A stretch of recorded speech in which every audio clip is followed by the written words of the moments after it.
काहीतरी पडलं खाली.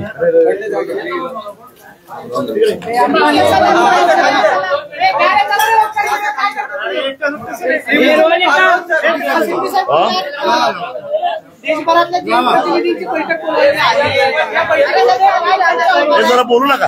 हा एक मिनिट साहेब त्यांचं बरोबर आज HND बोर्डिंग मध्ये देशभरातल्या वेगवेगळ्या क्षेत्रामध्ये काम करणाऱ्या ज्या वेगवेगळ्या संस्था आणि संघटना आहेत त्यांची आम्ही या ठिकाणी बैठक बोलवलेली आहे.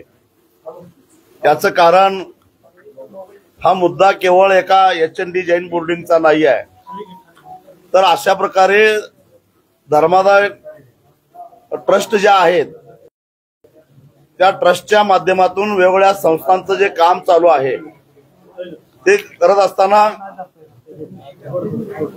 जे विश्वस्त म्हणून काम करतात त्या विश्वस्तांनी आपल्याला असणाऱ्या अधिकाराचा गैरवापर करून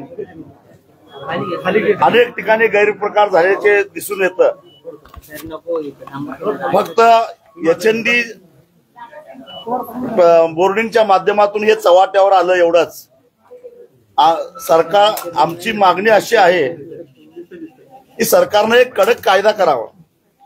जी काही देवस्थानं आहेत, सार्वजनिक न्यास आहेत, त्याच्यामध्ये जे विश्वस्त म्हणून काम करतात त्यांना त्या मालमत्तेचा विल्हेवाट लावायचा कितपत अधिकार ठेवायचा आणि त्याच्यावर योग्य त्या सक्षम प्राधिकरणाची परवानगी न घेता अशा प्रकारे जर व्यवहार व्हायला लागले तर देणगीदारांनी ज्या देणग्या दिलेल्या आहेत,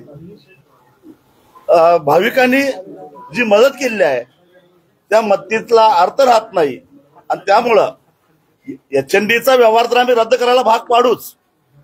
आणि सरकारलाही आमचं सांगणं आहे की नांदणी मठ हा सुद्धा एक सार्वजनिक ट्रस्टच आहे आणि त्या ट्रस्टचा हत्ती कुणीतरी येऊन घेऊन जातं.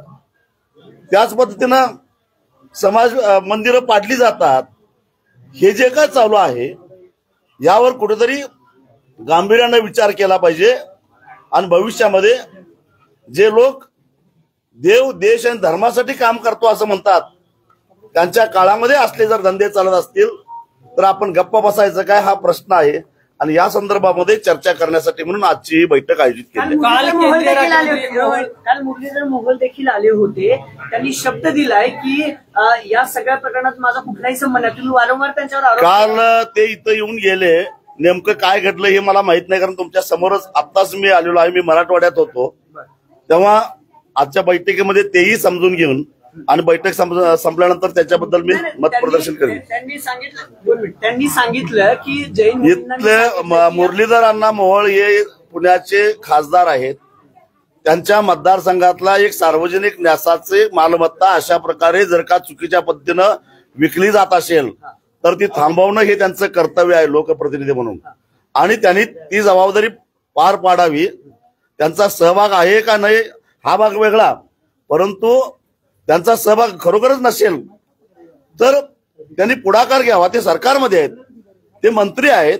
हा व्यवहार रद्द करावा आणि हा व्यवहार रद्द झाला की आम्हाला बाकीचं काय इंटरेस्ट नाही आहे, आम्हाला कसल्या राजकारणात रस नाही आहे, पण हा व्यवहार आम्ही होऊन देणार नाही, पुढे जाऊन देणार नाही, इथला कब्जा सोडणार नाही. तुम्ही ज्यावेळेस आंदोलन केलं होतं त्यावेळेसची तुमची भूमिका होती की त्यानंतर याला त्यांनाही आम्ही सोडणार नाही, त्यांच्यावर गुन्हे दाखल करावा यासाठी आग्रह धरणार. दुसरीकडे रवींद्र दंगेकर उद्यापासून बोर्डिंग हॉस्टेलच्या समोर आंदोलनाला बसते. जोपर्यंत मुरलीधर मोहोळ राजीनामा देत नाहीत किंवा याचा ट्रस्टचा व्यवहार जोपर्यंत रद्द होत नाही तोपर्यंत मी आंदोलन करणार असं ठाम मत त्यांनी मांडलं. त्यांची मागणी हीच आहे की व्यवहार रद्द झाला पाहिजे. आणि हे केवळ आमचंच नाही, साऱ्या पुणेकरांचं म्हणणं आहे आणि ते काय चुकीचं नाही आहे.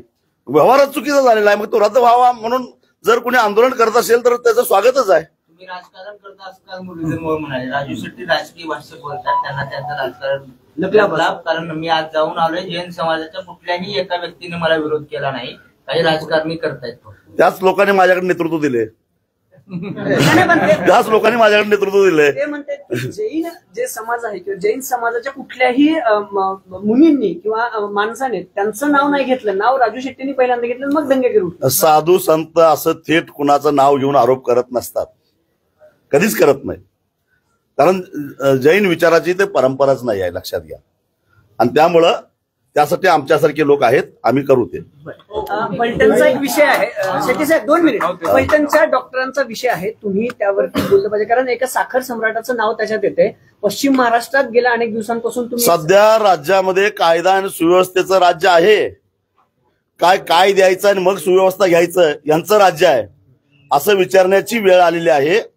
कारण एक उच्च शिक्षित महिला डॉक्टर जर का सुरक्षित राहणार नसेल आणि ज्यांच्याकडे कायद्याचं रक्षण करण्यासाठी म्हणून वर्दी दिलेली आहे, ते वर्दीतले गुंड जर का बलात्कार करत असतील तर राज्याचे गृहमंत्री काय करत आहेत? आणि असे प्रकार आम्ही किती दिवस सहन करायचं?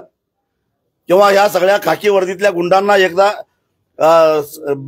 सर्रास बलात्कार करण्याचे परवाने तरी देऊन टाका, असं माझं मुख्यमंत्री